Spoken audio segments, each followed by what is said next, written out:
जगमग करती एक ज्योति परम धाम से आई। धरती पर आकर उसने, धरती पर आकर उसने हर एक ज्योति जगाई। ओम शांति। 9 दिसंबर 2024 सुनते हैं आज की साकार मुरली। सार है, मीठे बच्चे, विनाश के पहले सबको बाप का परिचय देना है। धारणा कर दूसरों को समझाओ, तब उच्च पद मिल सकेगा। क्या कहा शिव बाबा ने कि मीठे बच्चे, विनाश के पहले, अर्थात परिवर्तन हो रहा है ना, नई दुनिया आने वाली है, तो ऐसा परिवर्तन के पहले ही सबको बाप का परिचय देना है, ताकि कोई उल्लाहना ना दे कि भगवान बाप आके गुप्त रीति से पढ़ाई पढ़ा रहे थे और हमें कुछ पता ही नहीं चला। और दूसरों को धारणा कर समझाओ। क्या बोला शिव बाबा ने कि दूसरों को धारणा करके समझाओ, तब बच्चों को ऊंचा पद मिलेगा, है ना। ऊंचा पद कैसे मिलेगा ये भी बाबा ने बताया। अच्छा, आज प्रश्न क्या पूछा बाबा ने कि राजयोगी स्टूडेंट्स को बाप का डायरेक्शन क्या है। जो राजयोगी हैं उनके लिए क्या डायरेक्शन है। उत्तर है तुम्हें डायरेक्शन है कि एक बाप का बनकर फिर औरों से दिल नहीं लगानी है, प्रतिज्ञा कर फिर पतित नहीं बनना है। तुम ऐसा संपूर्ण पावन बन जाओ जो बाप और टीचर की याद स्वतः निरंतर बनी रहे। एक बाप से ही प्यार करो, उसे ही याद करो, तो तुम्हें बहुत ताकत मिलती रहेगी। अच्छा, सुनते हैं मुरली को विस्तार से। ओम शांति, ओम शांति। रूहानी बाप बैठ समझाते हैं, समझाते तब हैं जबकि यह शरीर है। सम्मुख ही समझाना होता है। जो सम्मुख समझाया जाता है वह फिर लिखत के द्वारा सबके पास जाता है। तुम यहाँ आते हो सम्मुख सुनने के लिए। बेहद का बाप आत्माओं को सुनाते हैं। आत्मा ही सुनती है, सब कुछ आत्मा ही करती है इस शरीर द्वारा। इसीलिए पहले पहले अपने को आत्मा जरूर समझना है। गायन है आत्माएं परमात्मा अलग रहे बहुकाल। सबसे पहले पहले बाप से कौन बिछड़ कर आते हैं यहाँ पाठ बजाने। सबसे पहले पहले बाप से कौन बिछड़ कर आते हैं यहाँ पाठ बजाने। तुमसे पूछेंगे कितना समय तुम बाप से अलग रहे हो, तो तुम कहेंगे कि 5000 वर्ष। पूरा हिसाब है ना। यह तो तुम बच्चों को पता है कैसे नंबरवार आते हैं। बाप जो ऊपर में थे वह भी अभी नीचे आ गए हैं तुम सबकी बैटरी चार्ज करने। अभी बाप को याद करना है। अभी तो बाप सम्मुख हैं, सम्मुख है ना। भक्ति मार्ग में तो बाप के ऑक्यूपेशन का पता ही नहीं है। नाम रूप देश काल को जानते ही नहीं। तुमको तो नाम रूप देश काल का सब पता है। तुम जानते हो इस रथ द्वारा बाप हमको सब राज समझाते हैं। रचता और रचना के आदि मध्य अंत का राज समझाया है। यह कितना सूक्ष्म है। इस मनुष्य सृष्टि रूपी झाड़ का बीज रूप बाप ही है। वह यहाँ आते जरूर है। नई दुनिया स्थापन करना उनका ही काम है। ऐसा नहीं कि वहाँ बैठे स्थापना करते हैं। बाबा ने कहा कि तुम बच्चे जानते हो कि बाबा इस तन द्वारा अर्थात ब्रह्मा तन द्वारा हमको सम्मुख समझा रहे हैं। यह भी बाप का प्यार करना हुआ ना। और कोई को भी उनकी बायोग्राफी का पता नहीं है। गीता है आदि सनातन देवी देवता धर्म का शास्त्र। यह भी तुम जानते हो। इस ज्ञान के बाद है विनाश। विनाश जरूर होना है। और जो भी धर्म स्थापक आते हैं उनके आने पर विनाश नहीं होता है। विनाश का टाइम ही यह है। तो इसीलिए तुमको जो ज्ञान मिलता है वह फिर खल्लास हो जाता है। तुम बच्चों की बुद्धि में ये सब बातें हैं। तुम रचता और रचना को जान गए हो। है दोनों अनादि जो चलते आते हैं।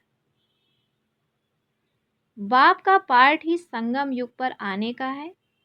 भक्ति आधा कल्प चलती है, ज्ञान नहीं चलता है।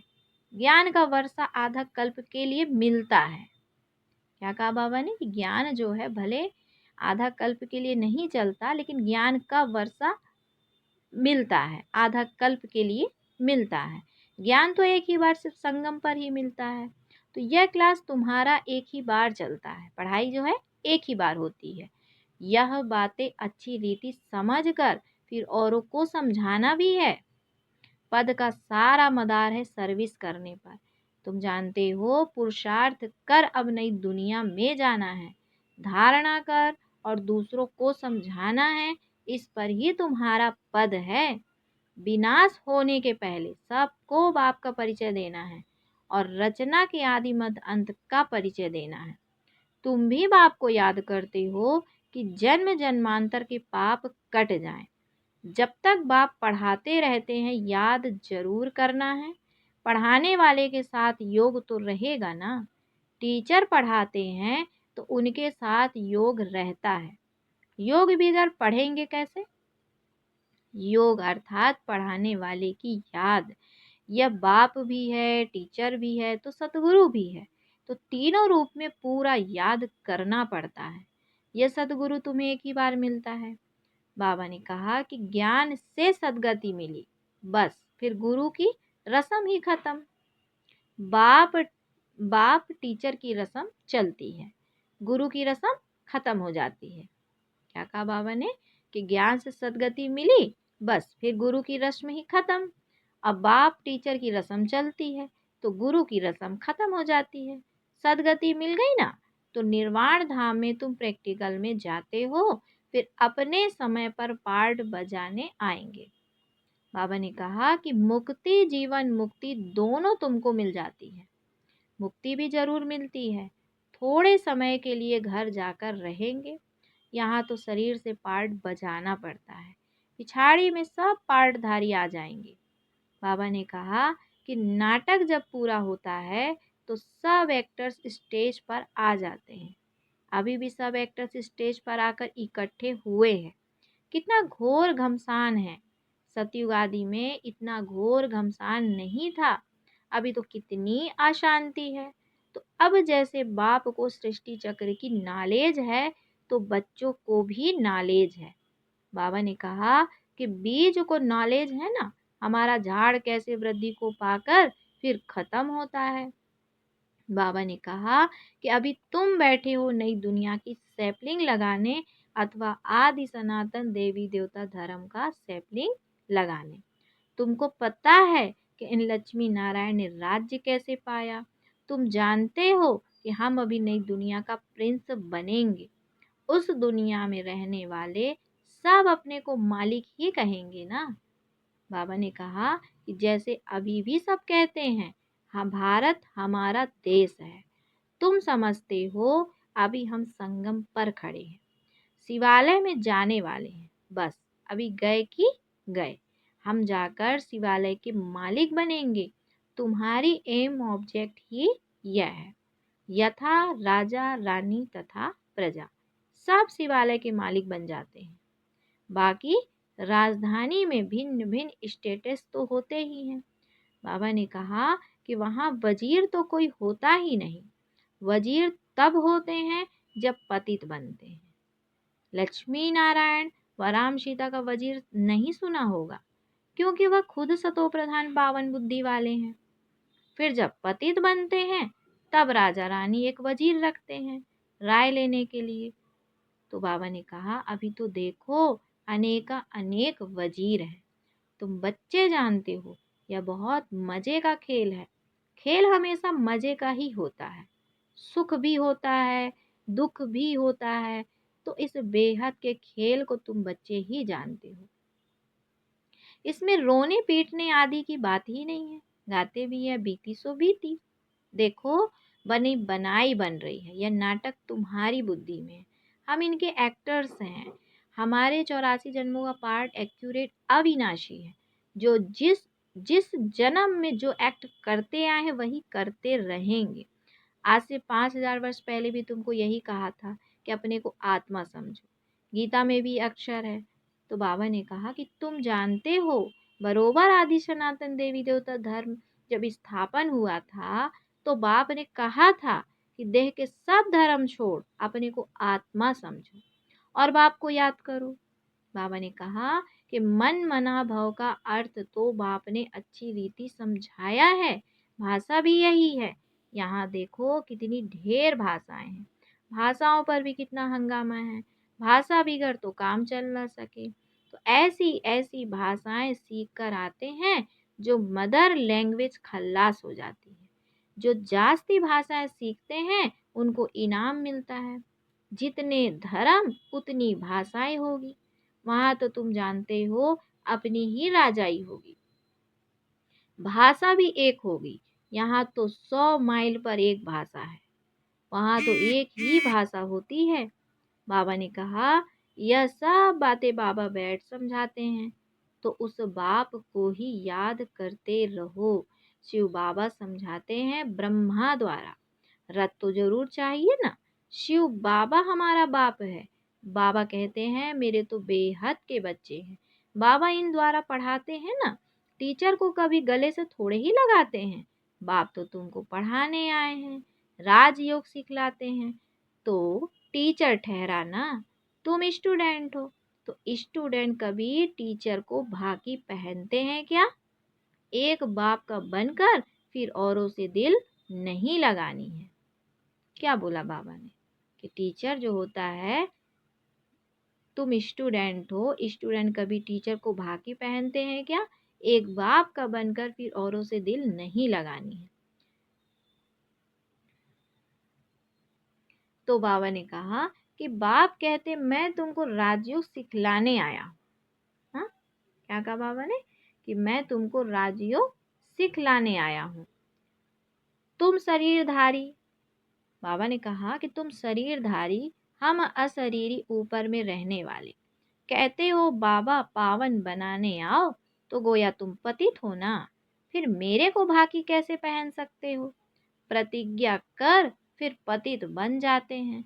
जब एकदम पावन बन जाएंगे पिछाड़ी में फिर याद में भी रहेंगे।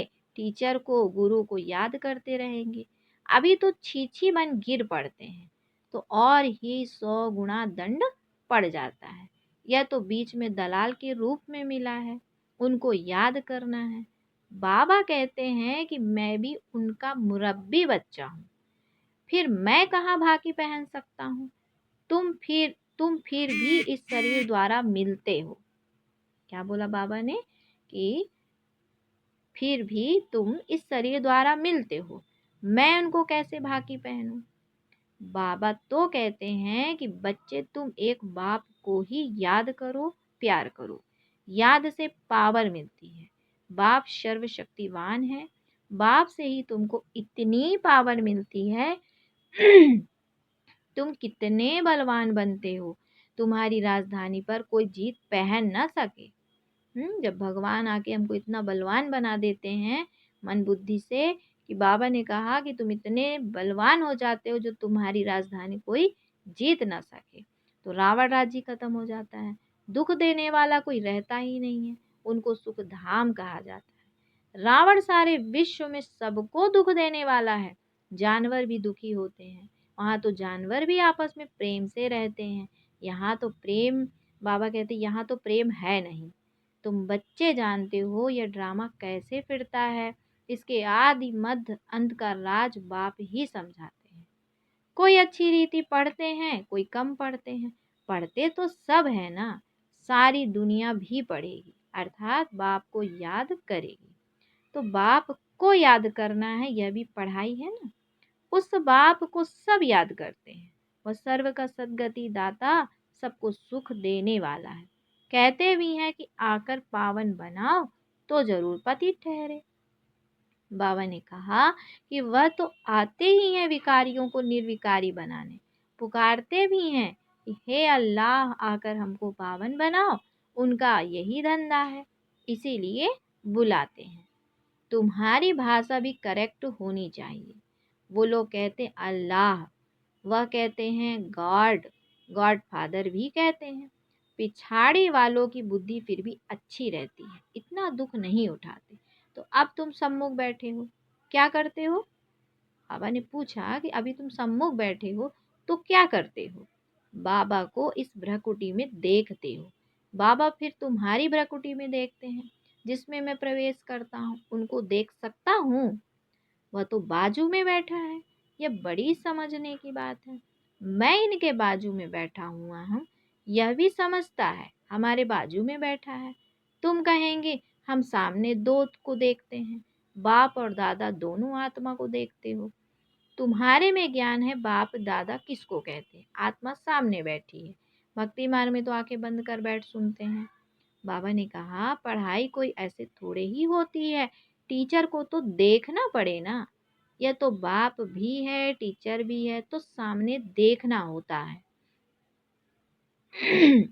सामने बैठे और आंखें बंद हो, झुटका खाते रहें, ऐसी पढ़ाई तो होती नहीं। स्टूडेंट टीचर को जरूर देखता रहेगा, नहीं तो टीचर कहेंगे यह तो झुटका खाते रहते हैं, यह कोई भांग पी कर आए हैं। तुम्हारी बुद्धि में है बाबा इस तन में है, मैं बाबा को देखता हूँ। बाप समझाते हैं यह क्लास कॉमन नहीं है जो कोई आंखें बंद कर कर बैठे। क्या कहा बाबा ने? यह कोई क्लास कॉमन नहीं है जो कोई आंखें बंद करके बैठे। स्कूल में कभी कोई आंखें बंद करके बैठते हैं क्या? और सत्संगों को स्कूल नहीं कहा जाता। भल गीता बैठ सुनाते हैं, परंतु उनको स्कूल नहीं कहा जाता। वह कोई बाप थोड़े ही है जिसको देखे। कोई कोई शिव के भक्त तो होते हैं, तो शिव को ही याद करते हैं, कान से कथा सुनते रहते हैं।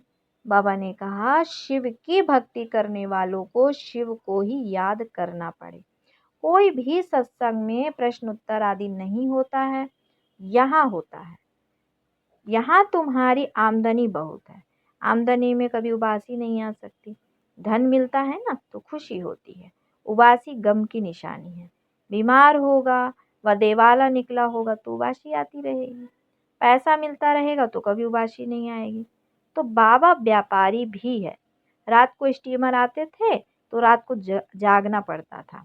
कोई कोई बेगम रात को आती हैं तो सिर्फ फीमेल के लिए ही खुला रहता है। बाबा भी कहते हैं प्रदर्शनी आदि में फीमेल्स के लिए खास दिन रखो तो बहुत आएंगी।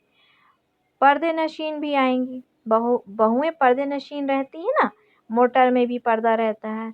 तो यहाँ तो बाबा बाबा कहते कि आत्मा की बात है, ज्ञान मिल गया तो पर्दा भी खुल जाएगा। सतयुग में पर्दा आदि होता नहीं, यह तो प्रवृत्ति मार्ग का ज्ञान है ना।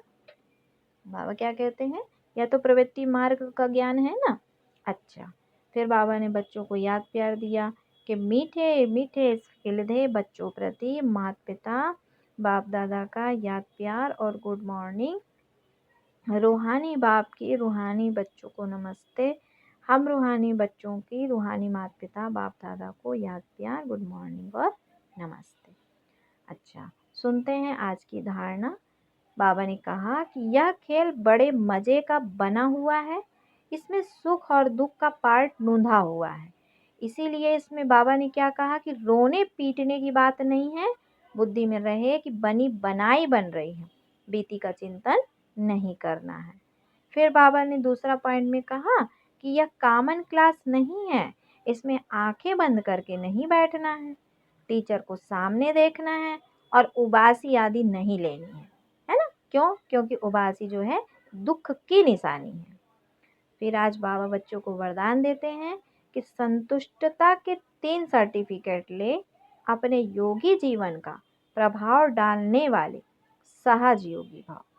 क्या कहते शिव बाबा कि संतुष्टता योगी जीवन का विशेष लक्ष्य है। जो सदा संतुष्ट रहते और सर्व को संतुष्ट करते हैं, उनके योगी जीवन का प्रभाव दूसरों पर स्वतः पड़ता है। जैसे साइंस के साधनों का वायुमंडल पर प्रभाव पड़ता है, ऐसे सहज योगी जीवन का भी प्रभाव होता है। योगी जीवन के 3 सर्टिफिकेट हैं। एक है स्व से संतुष्ट, दूसरा है बाप संतुष्ट और तीसरा है लौकिक अलौकिक परिवार संतुष्ट, है ना। फिर बाबा ने आज स्लोगन में क्या बोला कि स्वराज्य का तिलक, विश्व कल्याण का ताज और स्थिति के तख्त पर विराजमान रहने वाले ही राजयोगी हैं। स्वराज्य का तिलक, विश्व कल्याण का ताज और स्थिति के तख्त पर विराजमान रहने वाले ही राजयोगी हैं। अच्छा, ओम शांति, ओम शांति।